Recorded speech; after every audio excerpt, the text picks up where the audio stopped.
Hello my dear students, welcome to the Shubh classes. आज हम start करने जा रहे हैं क्लास 10th की एनसीईआरटी बुक का चैप्टर 5 एक्सरसाइज 5.1 एपी चैप्टर की फर्स्ट एक्सरसाइज पढ़ाने जा रहे हैं। हम लोगों ने अपनी प्रीवियस वीडियो में इसका इंट्रोडक्शन कवर कर लिया था कि एपी होता क्या है, ठीक है, और उसमें कौन कौन से फॉर्मूले डिस्कस हुए। तो let's start the question number 1 and the first part is the tap. इसमें क्वेश्चन नंबर 1 में आपका पूछ रहा है कि जो सिचुएशंस गिवन है, ठीक है, उसके 4 पार्ट्स गिवन है, उसमें ये पूछ रहा है कि ये एपी है या नहीं है, और अगर एपी है तो क्यों है। ओके, तो let's start the first part. The taxi fare after each kilometre when the fair is ₹15 for the first kilometre. अगर हम फर्स्ट किलोमीटर की बात करते हैं तो फर्स्ट किलोमीटर में उसे ₹15 देने पड़ते हैं। Okay, and ₹8 for each of the additional kilometre, और उसके बाद वो जितना आगे बढ़ेगा उसके अलावा 15 तो फर्स्ट किलोमीटर के लिए देना है, उसके बाद उसे ₹8 और एक्स्ट्रा देते जाना है। मतलब अगर वो सेकेंड किलोमीटर जाता है, ठीक है, मतलब 2 किलोमीटर अगर चलता है तो सेकेंड किलोमीटर के लिए उसे देना पड़ेगा 15 तो फर्स्ट किलोमीटर के लिए दिया, उसके बाद सेकेंड किलोमीटर के लिए 8 और दिया, दैट मीन्स ₹23 देगा। ओके, थर्ड किलोमीटर के लिए उसे कितना देना पड़ेगा? 23 जो सेकेंड किलोमीटर के लिए दिया है, प्लस 8 किलोमीटर मतलब ₹8 और थर्ड किलोमीटर के लिए, ठीक है। 8, 9, 10, 11 का 1 कैरी आई 1, 2 एंड 3, ₹31 देना होगा। तो इसमें हमारी अगर हम एपी बनाए तो क्या बनी? 15, 23 एंड 31 डैश डैश डैश। अब इसमें मुझे ये बताना है कि ये एपी है या नहीं है। तो एपी है या नहीं है ये देखने के लिए हम लोग देखते हैं कि कॉमन डिफरेंस सेम है या नहीं है। That means A2 minus A1, A2 minus A1, 23 minus 15 अगर करते हैं तो कितना आता है? ₹8। अब 31 minus 23, that means A3 minus A2, 31 minus 23, तब भी क्या आता है? 8। जब कॉमन डिफरेंस सेम है तो हमारा एपी है। इसमें यह भी पूछा है कि क्यों है, तो लिखो बिकॉज, पहले लिखो following situation is possible because the common difference is same. Okay, तो ये रीजन आप इन्हें दे देंगे। Okay, now the second part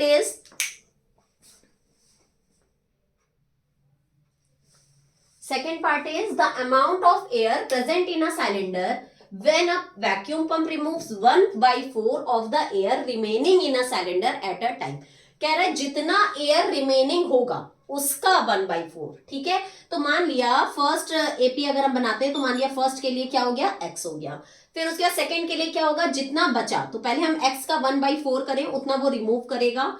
तो जब हम x का 1/4 करेंगे तो होगा x/4। तो पहले कितना था? x था, उसमें से x/4 एयर आपकी चली गई, ठीक है। तो कितनी बची?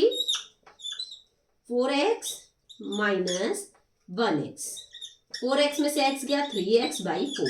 तो सेकेंड हमारा क्या आ जाएगा? 3x/4। देखो सबसे पहले x थी, फिर उसका 1/4 रिमूव करेगा जितना बचा है उसका। तो पहले x का 1/4 x/4, तो x/4 तो रिमूव हो गया ना, हट गया। तो पहले हट गया तो x में से x/4 हट गया तो कितना बचा? 3x/4। अब कितना बचा? तो अब कितना बचा ये देखने के लिए हमारे पास क्या था? 3x/4। 3x/4 में से फिर से 1/4 हटा तो कितना बचा? 3x/16। तो अब यहां कितना लिखेंगे? 3x/4 था, उसमें से 3x/16 हट गया, तो 3x/4 था, उसमें से 3x/16 हट गया। अब कितना बचा वो यहां लिखेंगे, ठीक है, थर्ड पार्ट में। तो 4 एंड 16 का एलसीएम लेंगे तो 16, 4 की टेबल में 16 4 बार में, 4 3 12x माइनस 16 की टेबल में 16 1 बार में, 1 3 3x, 12 में से 3 जाएगा तो कितना आएगा? 9x, ठीक है। दैट मीन्स यहां हो जाएगा 9x/16। आ रही है बात समझ में? देखो कह रहा है कि 1/4 एयर रिमूव हो रही है जितना बचा। तो सबसे पहले x था, तो x में से 1/4 रिमूव कर दिए तो x/4 आ गया। तो पहले तो मेरे पास x था, उसमें से इतना रिमूव हुआ, तो इतना जब रिमूव कर दिया तो हमारे पास बचा 3x/4, ठीक है। अब देखो फिर से अब जो आया उसका 1/4, क्योंकि यहाँ रिमेनिंग का बताया है, x में से हम बार बार नहीं लेंगे क्योंकि रिमेनिंग का है, तो जितना बचा उसका 1/4। अब इतना बचा, ठीक, इतना जब रिमूव हो गया 1/4, तो अब इसके पास कितना बचा, इतना, तो अब उसका 1/4, तो जब उसका 1/4 किया तो आ गया 3x/16। तो इसमें से 3x/16 हट गया, तो अब कितना बचा, 9x/16, अब इतना बचा। अब इसका 1/4 निकालोगे, फिर उसको 9x/16 में से माइनस करोगे, गॉट इट। तो इस तरीके से आपकी एपी बनती चली जाएगी। तो अब ये बनी है हमारी एपी, ठीक। अब हम देखें कि ये एपी है या नहीं है। तो एपी है या नहीं ये देखने के लिए a2 माइनस a1 करो, ठीक है। अगर हमारा कॉमन डिफरेंस सेम आता है तो एपी है, अदरवाइज नहीं है। तो 3x/4 minus x, 3x/4 minus x, LCM लेंगे तो आएगा 4। 4 की टेबल में 4 1 बार में, 1 का 3 से मल्टीप्लाई 3x, माइनस 1 की टेबल में 4 4 बार में, 4 का x से मल्टीप्लाई 4x, 3x में से 4x जाएगा तो माइनस x/4, ठीक है। तो a2 माइनस a1 आपका क्या आ गया, माइनस x/4। अब a3 माइनस a2 देख लेते हैं। a3 माइनस a2 क्या है, 9x/16 minus 3x/4, 9x/16 minus 3x/4। अब 16 एंड 4 का एलसीएम लेंगे तो होगा 16। 16 की टेबल में 16 1 बार में, 1 का 9 से मल्टीप्लाई 9x, माइनस 4 की टेबल में 16 4 बार में, 4 का 3 से मल्टीप्लाई 12x, 9x में से 12x जाएगा तो हमारा आएगा माइनस 3x/16, ठीक। हेयर देखो common difference is not same, तो जब कॉमन डिफरेंस सेम नहीं है तो ये एपी नहीं हो सकती। इसमें लिखोगे AP is not possible because the common difference is not same, got it. Now let's move on our next part, that is third part. The third part is the cost of digging a well after every meter of digging when it cost rupees 150 for the first meter। जैसे अभी हम लोगों ने इसका first part solve किया था, same वैसे ही है कि फर्स्ट मीटर के लिए इसे 150 रुपीज देना पड़ रहा है। तो फर्स्ट मीटर के लिए रुपीज 150, ठीक है। फिर है and rises by rupees 50 for each subsequent metre, और जैसे जैसे वो आगे बढ़ता जा रहा है उसे 50 रुपीज एडिशनल देना पड़ रहा है। तो अगर हम सेकेंड मीटर की बात करते हैं तो सेकेंड मीटर में उसे 150 तो देना ही पड़ेगा, साथ में 50 एडिशनल देना पड़ेगा, दैट मीन्स उसे 200 रुपीज देना पड़ेगा। इसी तरीके से अगर हम थर्ड मीटर की बात करते हैं तो जितना उसने सेकेंड मीटर में दिया दैट इज 200 रुपीज, उतना तो देना ही पड़ेगा, मतलब सेकेंड मीटर तक का। और उसके बाद थर्ड मीटर के लिए उसे एडिशनल 50 रुपीज देने पड़ेंगे, that is 250 rupees, and so on, इसी तरीके से करते जाएंगे। तो हमारी जो एपी बनेगी वो बनी 150, 200 and 250 and so on, got it. उसके बाद कह रहा है कि हमारा ये एपी है या नहीं, ये देखने के लिए मुझे ये देखना पड़ेगा कि कॉमन डिफरेंस सेम है या नहीं। तो a2 माइनस a1 जब हम करेंगे तो a2 minus a1 that is 200 minus 150, तो जब 200 में से 150 जाएगा तो कितना आएगा 50, ठीक। अब a3 माइनस a2 करेंगे तो a3 माइनस a2 करने पे 250 माइनस 200, और 250 में से 200 जाता है तो क्या आता है 50। यहाँ पे हमारा कॉमन डिफरेंस सेम हो रहा है, तो अगर कॉमन डिफरेंस सेम है तो ये एपी है। आंसर लिख देना, AP is possible because the common difference is same. Okay, now let's move on our next part, that is fourth part. The fourth part is the amount of money in the account every year when rupees 10,000 is deposited at compound interest at 8% per annum, ठीक। compound interest का क्या formula होता है, amount is equals to P1 plus R upon 100 की power n, okay. तो अगर हम first year की बात करते हैं तो हमारा जो फॉर्मूला होगा P1 plus R upon 100, ये फर्स्ट ईयर के लिए हो जाएगा। सेकेंड ईयर के लिए P1 प्लस R अपॉन 100 की पावर या 2, क्योंकि n की जगह हम क्या लिखते हैं, जितने ईयर्स के लिए होता है, ठीक है, तो 2 हो गया। थर्ड ईयर के लिए लिखेंगे तो P1 प्लस R अपॉन 100 की पावर 3 हो जाएगा, ओके। इस तरीके से सॉल्व करेंगे।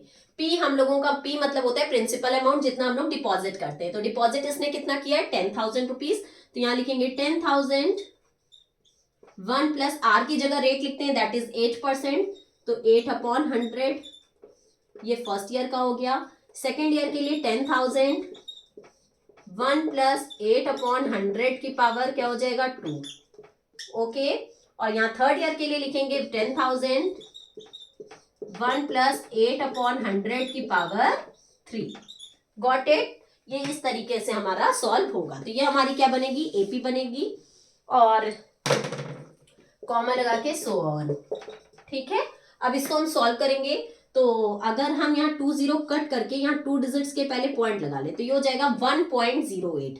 तो 10,000 इंटू 1.08।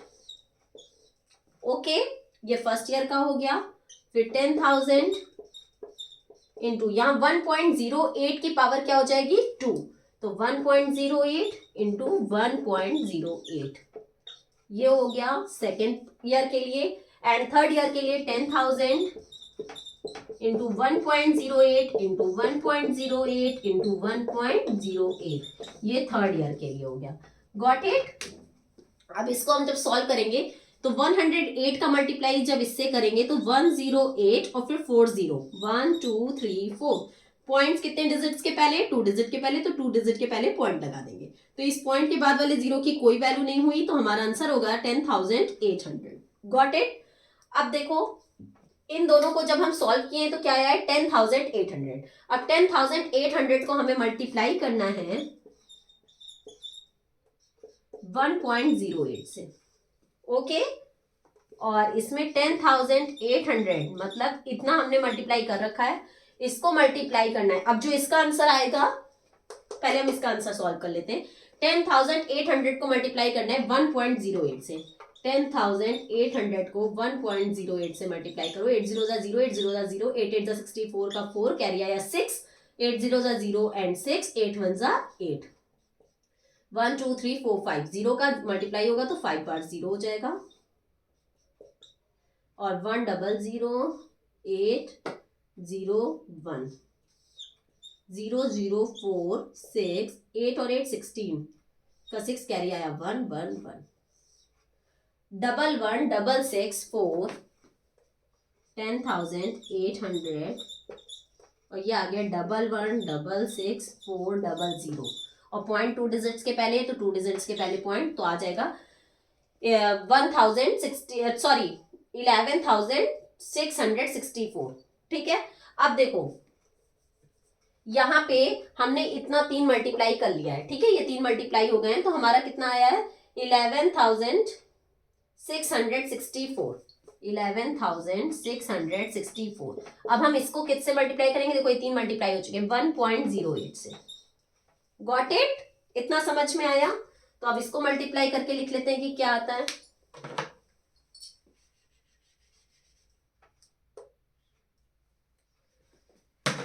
इलेवन 664 को 1.08 से,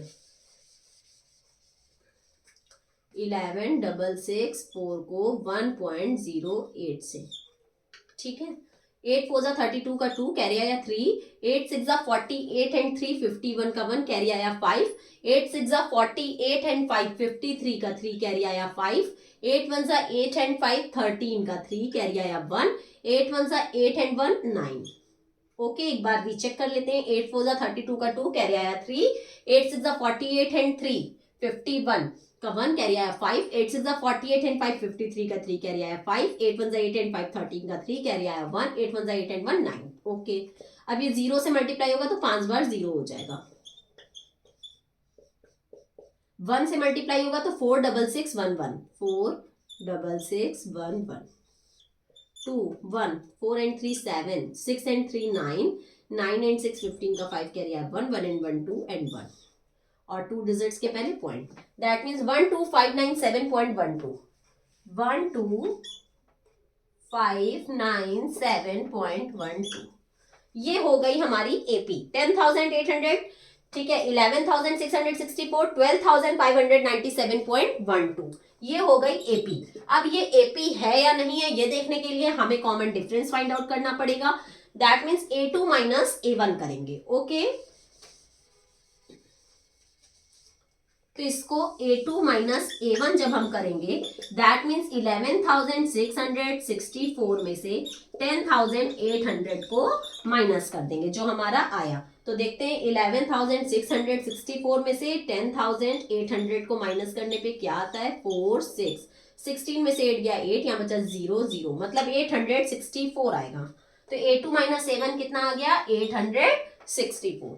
अब हम लोग करेंगे A3 माइनस A2, तो A3 माइनस A2 देखने में ही क्लियर है कि नहीं आएगा सेम, क्योंकि यहाँ डेसिमल में है।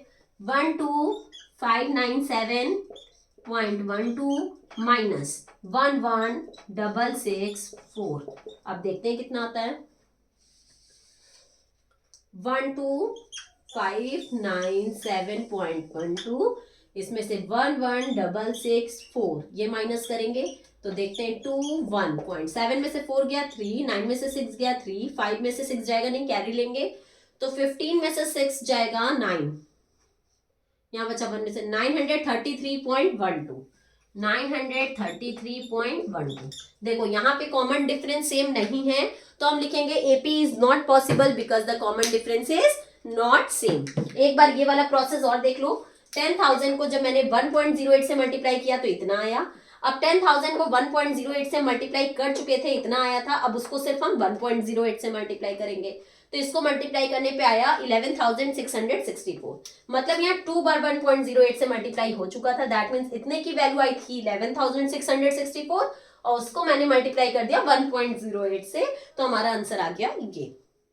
उसके बाद मैंने इसको माइनस करके देख लिया कि AP है या नहीं है। तो here AP is not possible because the common difference is not same. यहीं पे हमारा क्वेश्चन नंबर 1 एंड होता है। अगर आपको कोई भी डाउट है तो आप कमेंट सेक्शन में जाके आप मुझसे अपने डाउट क्लियर कर सकते हैं।